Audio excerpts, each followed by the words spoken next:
Hello, everybody. My name is Cameron Earl, and I am back with part two of this. Right after I got a phone call, and I couldn't ignore it because it was a family member, and I had to stop the recording. And I should have told them ahead of time that I was recording, but I didn't, so that was my fault. But get back to the ranking. Horned King, so freaking frustrating. The Horned King can be. His Fate deck does nothing to him, almost nothing to him when you're playing. But when you pull out the cards that can really hurt him, they really hurt him. Um, but at the same time, he just takes long. He can either be he's either really easy or really difficult. More randomness comes into it, especially with me. I have just the worst luck with this character. I always end up need all the cards that I need. They always end up being like halfway through the deck or at the bottom of the deck, and it's just really annoying. But yeah, Horned King takes spot 23. One who definitely moved up, however, is Dr. Facilier. Finally, a character from the Wicked to the Core set. Um, so Facilier Shadowman, I have warmed up to because I don't know if this was in the rules, but me and my friend that we play with just kind of started doing this, and I did this when my girlfriend played him too a while back. So I think this was in the rules, but I'm not sure. I mean, my friend told me it was, and we honestly thought it was just more fun that way. So when you play the cards will tell when you're ready to win. Your opponent picks the three cards. Like they don't like you shuffle them, you lay them out on the table like tarot cards, and he picks some number. They pick some numbers, and you flip those cards over based on what it is. And if you get Real New Orleans, you get Real New Orleans. I think he said that it was in the rules that you had to do it that way, but I'm not sure. But if it's whether it is or not, I actually like it that way. Um, but yeah, definitely have seen the more difficult side of this character with the talisman sometimes. The best card that he has that he doesn't need to play, in my opinion, is the cane. But yeah, I've learned to have fun with this character, and he's definitely moved up. He used to be my least favorite because of how easy it was, but I've definitely seen that he could be more difficult if you're playing against the right person who knows how to what right fate cards are. Okay, so that is my next 7 there. Um, so going from 21 to 15 now in the third row here. Starting off, we're finishing off another set, and that is Despicable Plots with Lady Tremaine. Now, she used to be my second favorite in the set, but she's definitely the character that every time I play her, my opinion changes. I either like her or I dislike her. Every time I play her, I either like her less or like her a little bit more. But still, that way that I think of this character, she can only be up this far on the list. Hey, she's made it to tier 3. Okay, she's made it to the third tier. Um, yeah, but she's just kind of that mid character. She's closer to the middle of our list. Well, my list. Um, Still, she's just meh. I'd play her, but her Fate deck is much like the Horned Kings but just a lot more brutal. She's definitely has cards that don't do much to her, like Bruno. She has cards that do something to her, like Bibbidi Bobbidi Boo occasionally, or she has cards that could really screw her over, like the Fairy Godmother, probably the most detrimental hero to anyone in Despicable Plots because I want to say it was Belle because they just made Belle so freaking weak in Gaston's Fate deck. But yep, that Lady Tremaine's just down here, and she's that middle of the barrel meh character. And honestly, this next character, it pains me to put this next character here. It really, really pains me to put this next character here, and that is Taskmaster. He used to be the middle of the barrel villain for me, but now he's just low. I hate it. I hate the feeling of putting him down here. It sucks. God, I like Taskmaster in this game, and I want to like him more. The problem is that he's so bland, and just whenever he's um just playing, like, anytime I play Taskmaster or someone else is playing Taskmaster, he just feels like the background character. He feels like a bystander character. He just doesn't do much because there's not really much that another character can do to screw him over. Um, but like if you're playing with Killmonger, Hela, and Taskmaster, or occasionally Thanos in there, like a lot of Thanos' allies won't be strong enough to take one of Taskmaster's out, depending on how much strength the ally has on there. So like those three are just going to be fighting the whole time, and Taskmaster's just going to be over here doing his own thing, and it's just like, but I think where this real reason Taskmaster is down here is just the fact that like midway through the game, he just starts getting a little bit boring. He's also brought down by how he is in the movie that he's in, the Black Widow movie, and I think that he is.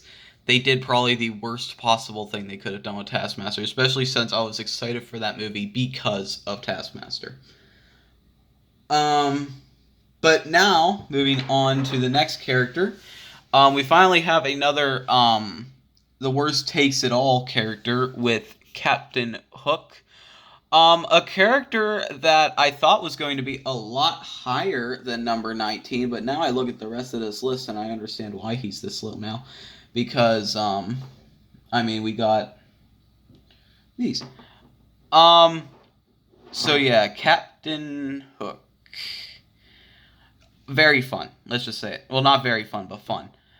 But however, you'll definitely start feeling the brutality of the RNG when it comes to Captain Hook if you play him enough. He holds a special spot with me because he was the very first character I've ever played in Villainous, and I didn't win. Um, Actually, my dad won my very first game of Villainous as Maleficent, and he didn't even know how to win. I kind of just like, well, you should play this, and I was like, well, you win. He's like, what did I do? um, but yeah, Captain Hook, he's good. I'd say he's more mid than Tremaine is. Tremaine's a little lower than him, so I think the best middle of the barrel is Captain Hook. What is the middle of this list? I just want to see what character is like dead in the middle, in the dead middle of this list. Let's see, 35 split. Let's see, 34 split in 2 is 17.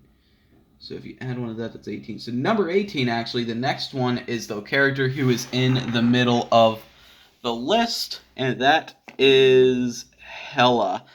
And oh my god, it seems the two tall, slender, really spiky green characters, villain movers, are just the disappointment.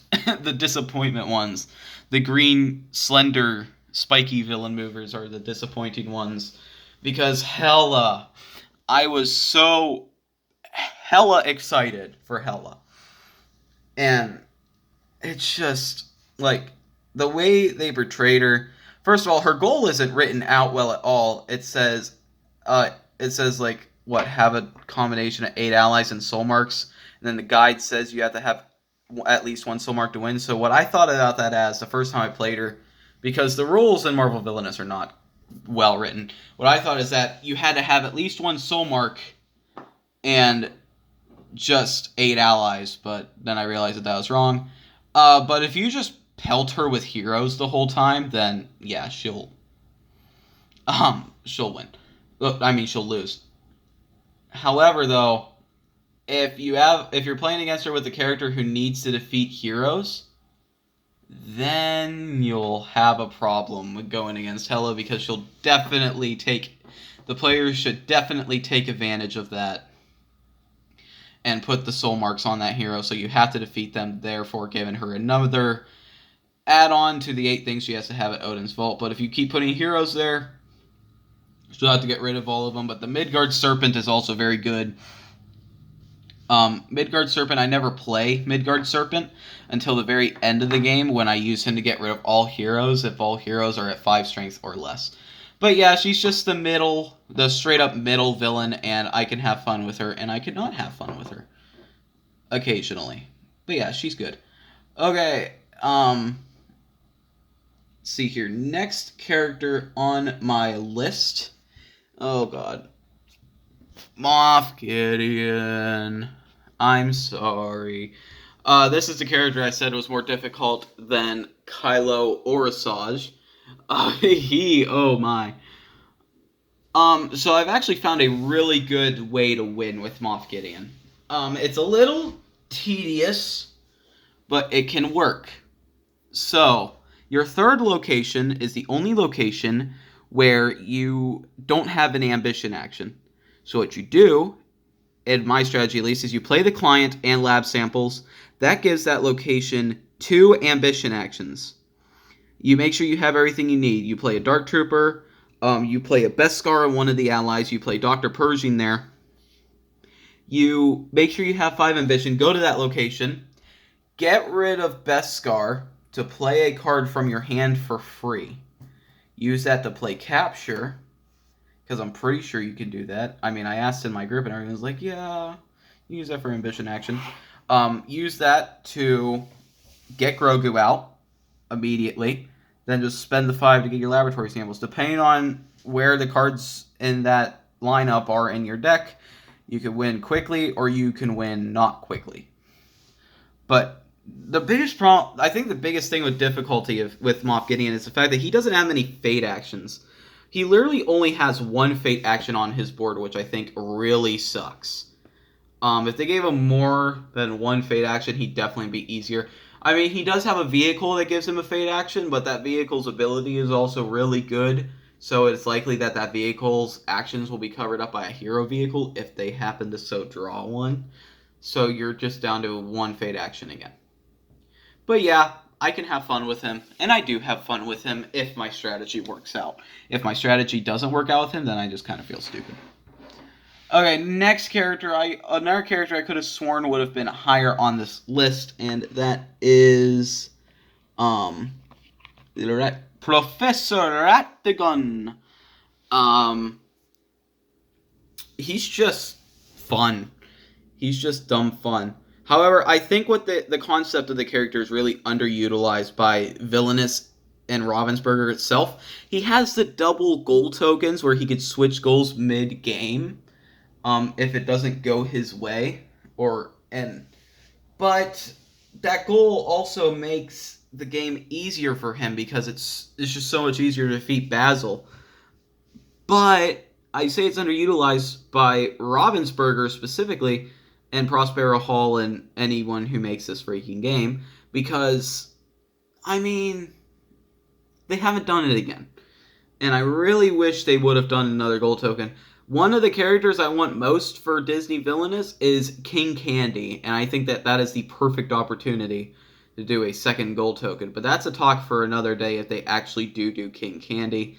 And the winter catalog for Ravensburger is coming out soon, I think. So fingers crossed that we'll get more Villainous news before long. But yeah, always had fun with this character, and he's just... Sometimes his easiness can make it feel a little bit unfair, but, I mean, he's definitely more frustrating to go against than to play. He's definitely one of those characters who, like, he's sometimes annoying to play against, but he's also fun to play. Okay, next character here is, one that I thought would actually be lower, and that is Modork. Honestly, MODOK is probably one of the hardest characters in all the Villainous sets to win with, but he's still fun. Definitely time-consuming. Definitely needs more time than a lot of the other characters do. I think there's only one character in this game who's harder to win with than MODOK, but the whole Loki set in general seems to be pretty balanced.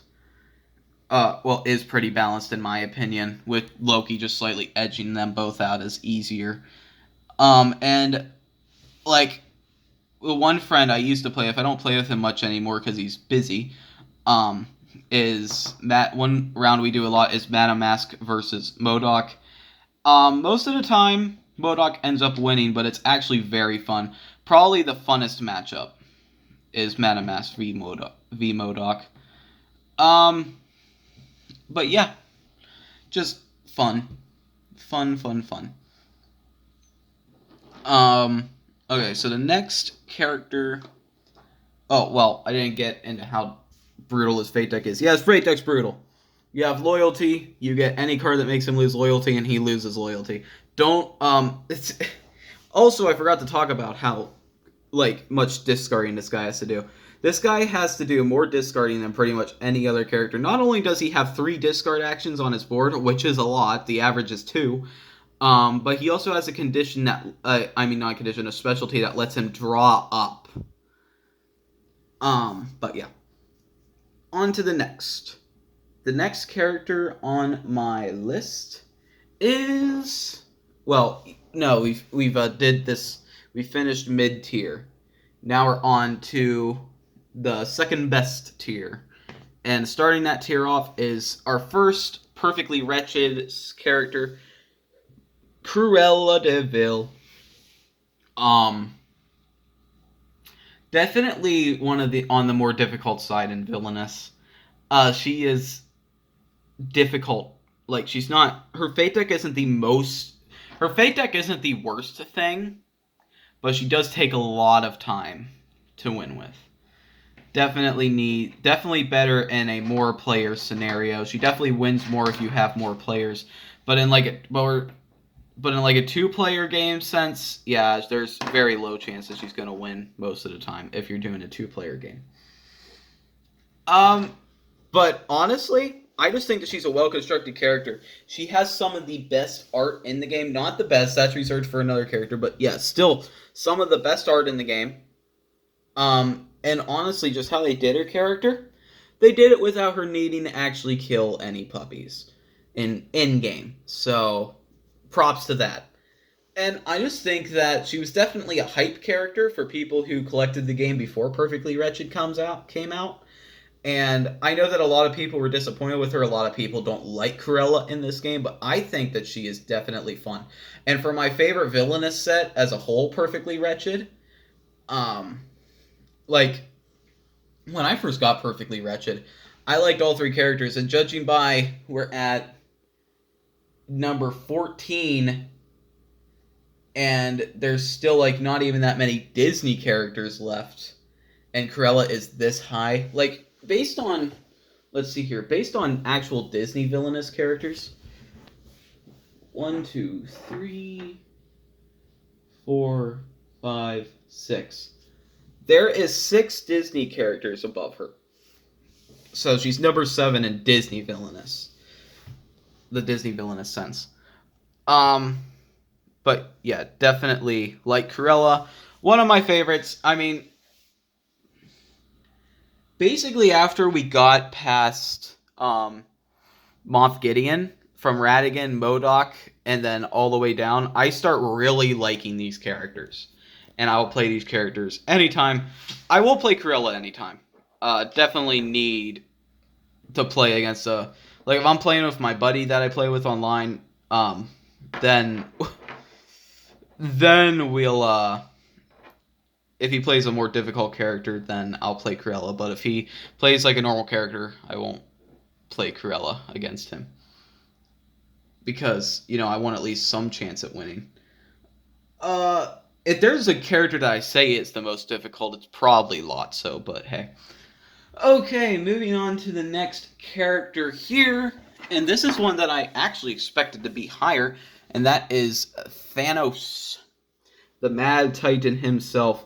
Honestly, the way they handled how Thanos does things in this game, I think is actually really good. I mean, he's definitely one of the more difficult characters to win with in Marvel Villainous. I say that he is the 3rd most difficult character to win with in Marvel Villainous. MODOK and Matamask haven't beat out. But he's still fun, and honestly, I like that the Infinity Stones give you each little ability. Like, I expected that before the game came out, but like if you get certain Infinity Stones early, then you can either blow through the game or not blow through the game. Some characters who don't need allies that much will sacrifice their allies to vanquish your allies, so you don't get the Infinity Stone. But you can recover from that quite easily if you have allies in your hand or on your board.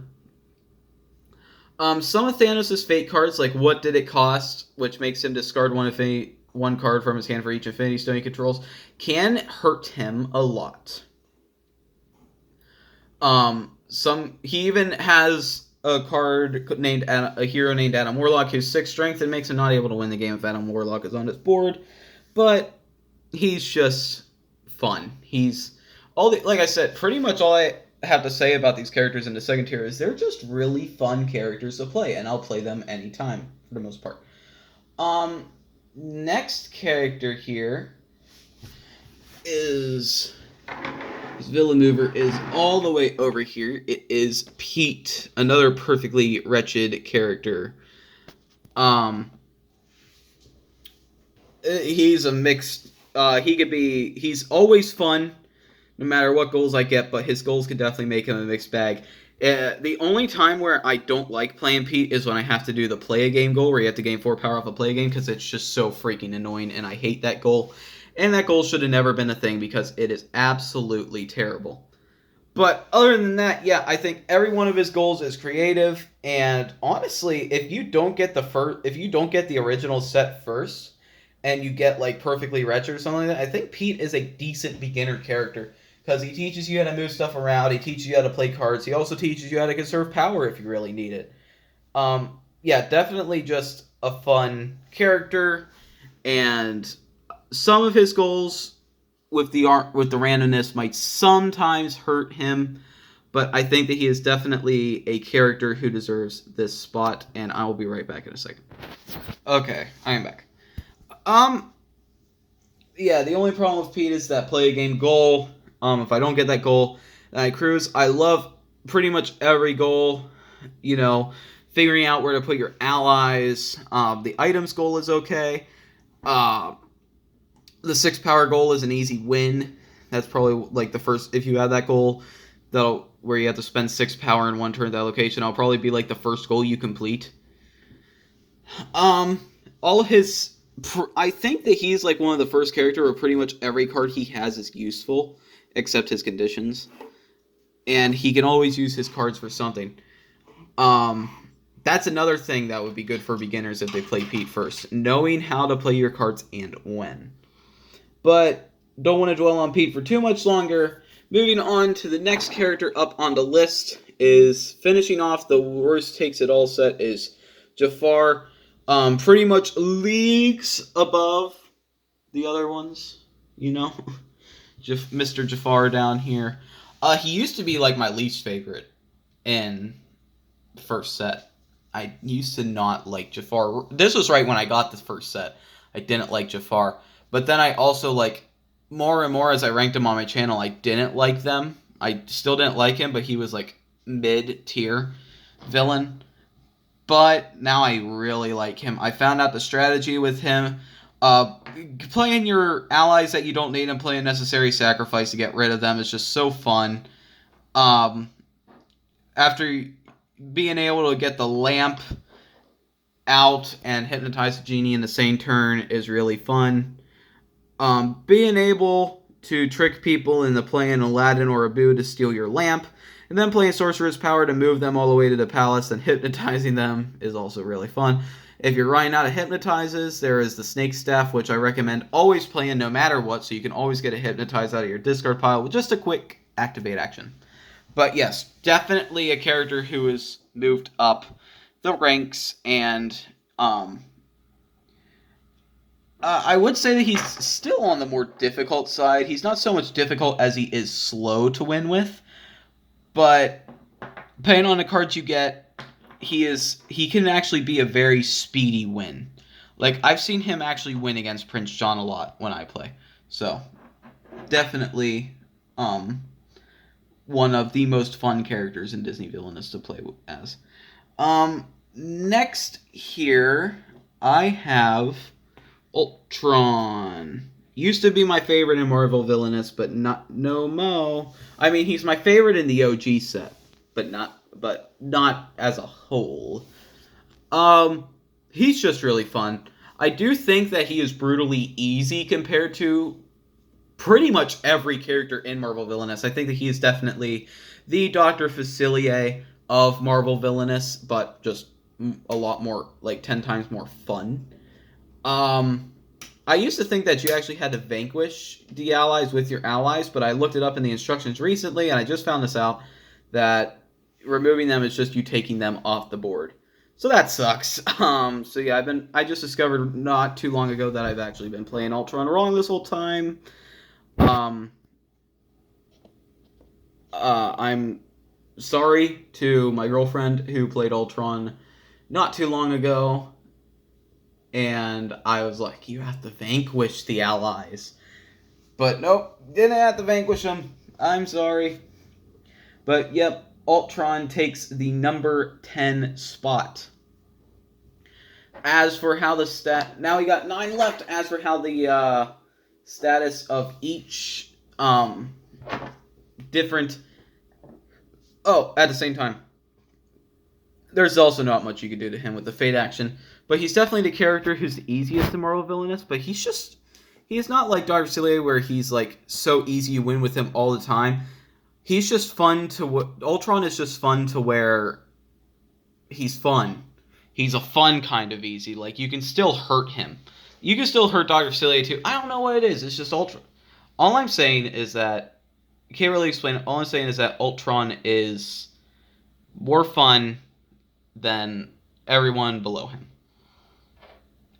As for how all of our different types of villainous sets are going, there is 2 characters left for this list for Star Wars Villainous, 3 characters left on this list that are from Marvel Villainous, and 4 characters left on this list that are from Disney Villainous, leaving 9 left. We are almost done with the second tier.